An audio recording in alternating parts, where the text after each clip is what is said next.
कि सबसे पहले मूर्ति की पूजा किसने शुरू करी थी। वो बोलते हैं कि हमारे साथ मूर्ति की पूजा की कोई पांच उनके कोई महान बुजुर्ग थे, उन्होंने वश वा लू ऐसे कुछ नाम बताए थे पांच। बिस्मिल्लाहिर्रहमानिर्रहीम। अस्सलाम वालेकुम दोस्तों, आज की वीडियो बहुत इन्फॉर्मेटिव है। इस वीडियो के अंदर एक लड़का पंडित अनिरुद्धाचार्य से सवाल करता है कि पंडित जी मुझे बताइए कि ये बुतों की परस्तिश का आगाज कब हुआ था और किसने किया था। तो इसके जवाब में पंडित जी एक शख्स का नाम लेकर कहते हैं कि उस शख्स ने पत्थर को हुक्म दिया और उस पत्थर में से भगवान निकल आए थे, जिसकी वजह से हिंदुओं ने पत्थरों के बुत बनाने शुरू कर दिए और आज तक वो पत्थरों की परस्तिश करते हैं, यानी कि इबादत करते हैं, और ये उसका मानना था। क्या ये पंडित अनिरुद्धाचार्य का जवाब जो है ये लॉजिकल है? तो इस वीडियो के अंदर हम यही जानेंगे। डॉक्टर जाकिर नाइक साहब की बयानी, तो हमारे साथ इस कंप्लीट वीडियो को लाजमी देखिएगा। आइए इस इन्फॉर्मेटिव वीडियो का आगाज करते हैं। वो बोलते हैं कि हमारे सामने वाले की सबसे पहले मूर्ति की पूजा किसने शुरू करी थी। वो बोलते हैं कि हमारे साथ मूर्ति की पूजा की कोई पांच उनके कोई महान बुजुर्ग थे, उन्होंने वश वा लू ऐसे कुछ नाम बताए थे पांच, सबसे पहले उन्होंने मूर्ति की पूजा करी थी। तुम्हारे धर्म से पहले किसने बोला? तो सर सामने लिखे हैं हमारे सर। सुनिए, मूर्ति पूजा सबसे पहले कहाँ से शुरू हुई सनातन धर्म में? सुनिएगा, सबसे पहली मूर्ति पूजा शुरू हुई प्रहलाद जी के बाद से। जब प्रहलाद जी के कहने से, खंबे से, पत्थर के खंबे से जब भगवान प्रकट भये तो लोगों ने अवधारणाएं धारण कर ली कि जब प्रहलाद के लिए भगवान पत्थर से प्रकट हो सकते हैं तो हम भी पत्थर की मूर्तियां बना करके पूजेंगे। तो प्रहलाद जी के बाद से फिर मूर्ति पूजा स्टार्ट हुई है। प्रहलाद जी के सतयुग की बात है ये। और सबसे अहम किताब हिंदू धर्म में है वेद। जब हम वेद पढ़ते हैं, यजुर्वेद में लिखा हुआ है, पाठ नंबर 32 मंत्र नंबर 3 में, न तस्य प्रतिमा अस्ति, उस भगवान, उस खुदा की कोई भी प्रतिमा नहीं है, कोई भी बुत नहीं है, कोई भी अक्ष नहीं है, कोई भी स्टैच्यू नहीं है, स्कल्पचर नहीं है, फोटोग्राफ नहीं है, पेंटिंग नहीं है। जिक्र है यजुर्वेद में पाठ नंबर 40 मंत्र नंबर 9 में, अंधात्म प्रविशंति या असंभूति मुपास्ते। यह संस्कृत श्लोक है जिसके मानी है अंधात्म, अंधकार में, प्रविशंति, दाखिल हो रहे हैं। जो लोग असंभूति की पूजा करते, असंभूति की माने नेचुरल थिंग्स, कुदरती चीजें, हवा, पानी, आग। यजुर्वेद में लिखा हुआ है अंधकार में दाखिल हो रहे हैं वो लोग जो कुदरती चीजों की इबादत करते हैं, पूछते हैं, जैसे कि हवा, पानी, आग। और आगे लिखा हुआ है और घोर अंधकार में दाखिल हो रहे हैं वो लोग जो संभूति की पूजा करते हैं। संभूति की मानी इंसान की बनाई हुई चीजें, जैसे टेबल, कुर्सी, बुत वगैरह। अगर आप कुदरती चीजों की इबादत करते हैं तो आप अंधकार में दाखिल हो रहे हैं। अगर आप बनाई हुई चीजों की इबादत करते हैं तो आप और घोर अंधकार में दाखिल हो रहे हैं। लिखा हुआ है यजुर्वेद में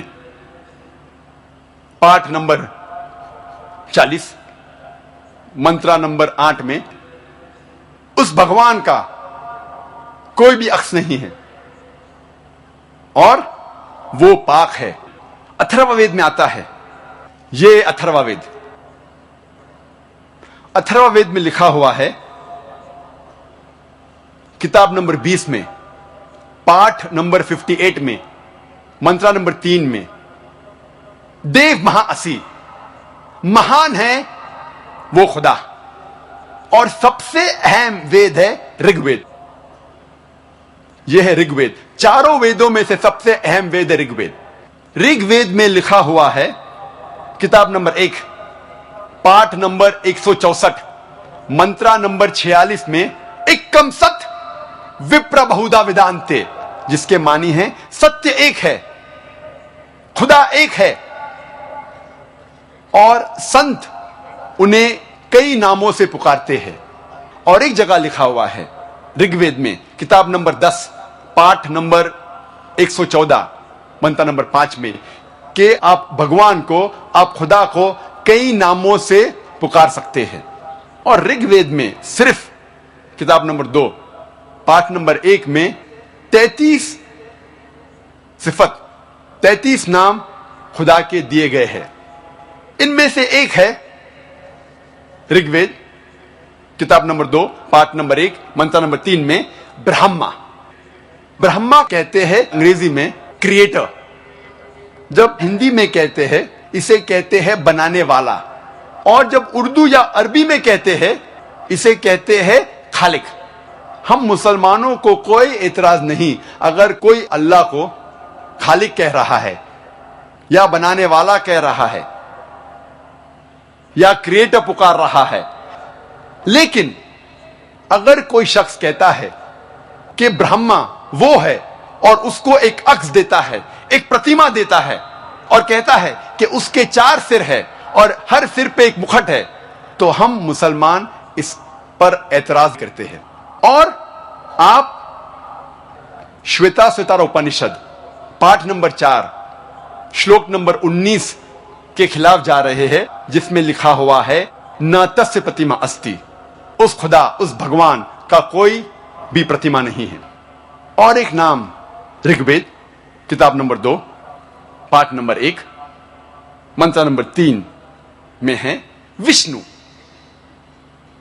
विष्णु अंग्रेजी में है सस्टेनर, चेरिशर। हिंदी में हम कहेंगे पालने वाला, उर्दू या अरबी में कहेंगे रब।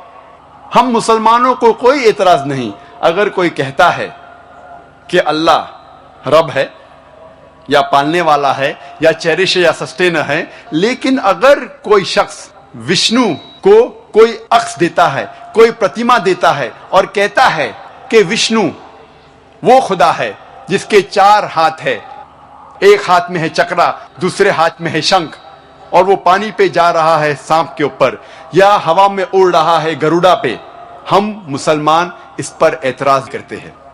और आप यजुर्वेद पाठ नंबर 32 मंत्र नंबर 3 के खिलाफ जा रहे हैं, जिसमें लिखा हुआ है न तस्य प्रतिमा अस्ति।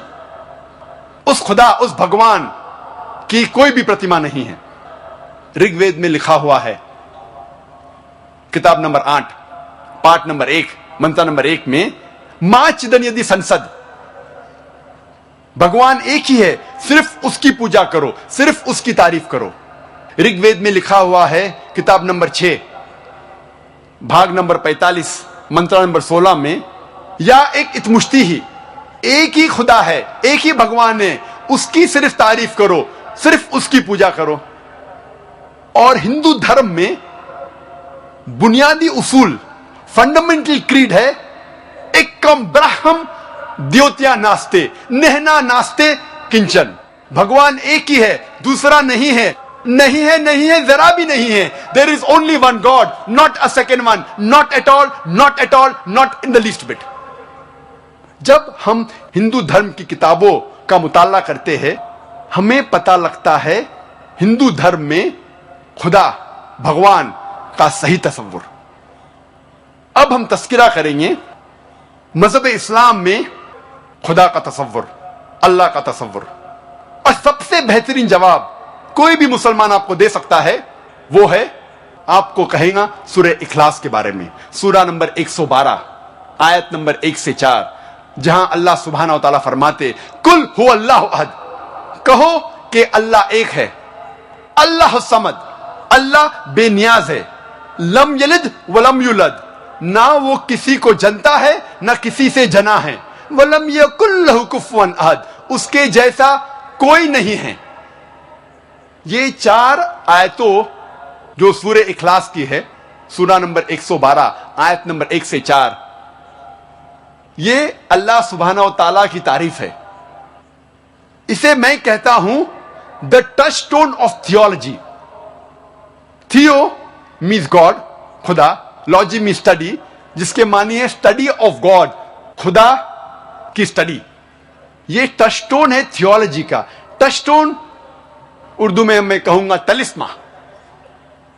आप जब कोई जौहरी के पास जाते हैं सोना खरीदने या बेचने के लिए, और आप जानना चाहते हैं कि सोना कितना खरा है, तो आप जौहरी को देते हैं।